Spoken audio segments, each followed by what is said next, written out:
स्थिति आपके सामने है और जगह जगह पर जो बाबा साहब की आड़ में बाबा साहब के फोटो लगा करके दुकानें सजाई हुई हैं। ये क्या करना चाहते हैं, किसके लिए संगठन बना रखे हैं, ये बड़ा अपने आप में एक अफसोसजनक विषय है। ये धरना जो अनिश्चितकालीन धरना और जिस धरने पर डॉक्टर रितु सिंह की मौजूदगी में उनको न्याय दिलाने के लिए जो ये शुरुआत, ऐतिहासिक शुरुआत हुई है और SC/ST एक्ट को फलीभूत कराने के लिए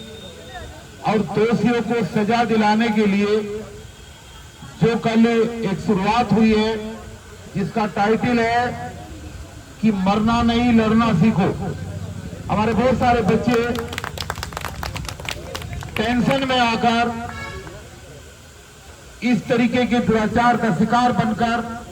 आत्महत्या करने के लिए मजबूर हो जाते हैं और आत्महत्या कर लेते हैं। और जब वो आत्महत्या कर लेते हैं तो हम लोग अम्बेडकरवादी अपने आप को कहने वाले लोग अपने हाथों में उनकी फोटो बना करके तस्वीर लेकर के गलियों में घूमते हैं और जगह जगह फोटो खिंचवा करके ये साबित करते हैं कि हम बहुत बड़े अम्बेडकरवादी हैं और हम उस मृतक या शहीद हुए साथी के बहुत बड़े शुभचिंतक हैं। लेकिन ये जो नई शुरुआत हुई है, जो मैंने अभी आपको बताया कि मरना नहीं लड़ना सीखो, इसका टाइटल यही है कि अगर किसी का साथ देना है तो जब वो संघर्ष के रास्ते पर है और जब वो संघर्ष के लाइन पर चल करके बैठे हुए हैं तो तब उसका समाज को साथ देना चाहिए ताकि उसको जिंदा रहते हुए न्याय मिल सके। इस देश का बड़ा भारी दुर्भाग्य है, जब आदमी हॉस्पिटल में होता है तो कोई मिलने नहीं जाता और जब पता लगता है कि अब कांड हो गया तो फिर रोने के लिए 13वीं में जाते हैं, वहां पर बड़े बड़े आंसू बहाते हैं और दावत खाने के लिए भी 13वीं में जाते हैं बढ़िया बढ़िया कपड़े पहन करके। इस व्यवस्था को हमें बदलना होगा, इस मृत्यु भोज की व्यवस्था को बदलना होगा और जो लोग संघर्ष करने के लिए मैदान में उतरते हैं अपने नागरिक अधिकारों के लिए, अपने संवैधानिक अधिकारों के लिए, उनके लिए समाज का कर्तव्य बैठता है कि उनका साथ दें और उनको न्याय दें। अगर उनको न्याय समय पर मिलता है तो ये आने वाली पीढ़ी के लिए, आने वाली जनरेशन के लिए एक मील का पत्थर बनता है। दूसरे बच्चों को प्रेरणा मिलती है कि अगर हम लड़ेंगे तो निश्चित रूप से हमें कहीं न कहीं उस लड़ने से, संघर्ष के बदले हमें कोई लाभ होगा और हमें अपने अधिकार प्राप्त होंगे। तो अनुसूचित जाति जनजाति अत्याचार निवारण अधिनियम 1989 के तहत जो ये FIR हुई है और आदर सम्मान के योग्य प्राचार्य साहब के माध्यम से ये FIR हुई है, हम दिल की गहराई से उनका धन्यवाद करते हैं। और दोस्तों, जिस मुस्तैदी के साथ, जिस लगन के साथ उन्होंने इस FIR को कराने में अपनी मेहनत की है, इस FIR के कराने का लाभ जभी है जब इस FIR के तहत दोषियों को सजा मिले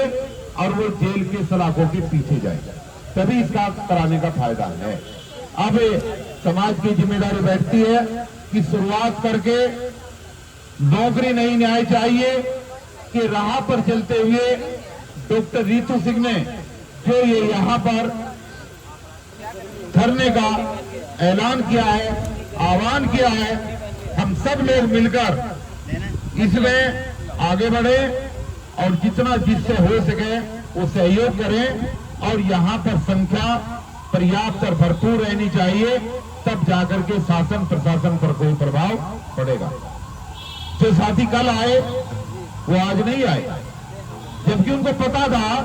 कि ये एक दिन का काम नहीं है। लेकिन हमारे वाले तो करते ही ऐसा है, एक दिन गए उसके बाद में गायब। तो ये गायब रहने वाली स्थिति सबसे भयंकर है। यहां पर तो लगातार दस्तक देनी पड़ेगी और ये दस्तक तब तक देते रहना है जब तक कि न्याय नहीं मिल जाता। मेरी तो इसमें डॉक्टर रीतू से,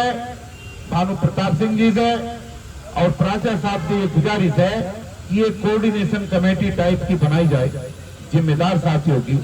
इस आश्वासन के साथ कि वो इस बात की वचनबद्धता दोहराएं कि जब तक ये धरना चलेगा और जब तक इस धरने की रिजल्ट नहीं आ जाता तब तक हम इस आंदोलन का तन मन और धन से सहयोग करेंगे और रात के 12 बजे भी अगर जरूरत पड़ेगी तो जब भी आवाज लगाई जाएगी हम लोग तुरंत चल करके आएंगे, तभी जाकर के इसमें सफलता मिलेगी। अदरवाइज समाज का हाल कितना बढ़िया है ये मंच से कहने की जरूरत नहीं है, कहना भी नहीं चाहिए हमें, लेकिन सबको दिखाई दे रहा है कि 6 बजे अम्बेडकरवादी संगठनों से यहाँ आने की जो अपील की गई थी उसमें से कितने संगठनों के लोग अपने वहां से चल करके यहाँ तक पहुंचे हैं और क्या उनकी जिम्मेदारी है, ये बड़ा दुर्भाग्य का विषय है। तो दोस्तों, जितने साथी आए हैं वो तो बधाई के पात्र हैं और आप ये ना सोचे कि संख्या कम है। यहाँ पर एक एक साथी ऐसे ऐसे भी आए हुए हैं कि जब आह्वान होगा तो हजार हजार लोग भी हम लेकर के आएंगे। हमने आंदोलन किए हैं, हम आंदोलन करना जानते हैं और आंदोलन को मुकाम तक कैसे पहुंचाया जाता है उसकी हमें बहुत अच्छी तजुर्बा है, अनुभव है। से आंदोलन टूटेगा नहीं, हम झुकेंगे नहीं किसी भी सूरत में और कल से इसको जो है गति देने का हम काम करेंगे। कल और आज में थोड़ा सा फर्क ये रहा क्योंकि हाईकोर्ट की डेट थी, प्राचार्य साहब भी वहीं थे, भानु प्रताप, हम सारे लोग पूरी टीम वहीं फंसी हुई थी। तो हम इस आश्वासन के साथ रीतू को न्याय दिलाएंगे और न्याय मिलने के बाद ही यहां से उठेंगे, उससे पहले नहीं उठेंगे। और जो साथी आए हैं कल से उनको मोबिलाइज करेंगे, उनको बुलाएंगे और मोबिलाइजेशन के इस कड़ी में जो है धीरे धीरे इस संख्या को मेंटेन करेंगे। और प्रयास ये रहना चाहिए कि हर नए दिन पहले दिन से संख्या ज्यादा रहनी चाहिए। अगर हम इस फार्मूले के आधार पर चलेंगे कि जितने कल थे आज उससे ज्यादा रहें, अगर संकल्प के साथ आगे बढ़ेंगे तो जल्दी जाकर के यहाँ का रिजल्ट भी आएगा और धरने की शोभा भी बढ़ेगी। और अगर गुलमुल छोड़ दिया तो फिर बड़ी मुश्किल होगी, क्योंकि जो धरने पे बैठी है उसने तो अपना काम कर दिया। अब हम सब लोगों का काम है कि हम इसको आगे बढ़ाएं। जैसा वकील साहब ऐसा ही है ना, तो और कोई साथी अगर अपनी बात रखना चाहता है तो आ सकता है। आप चने खा रहे थे, वो भी चने खा रहे थे।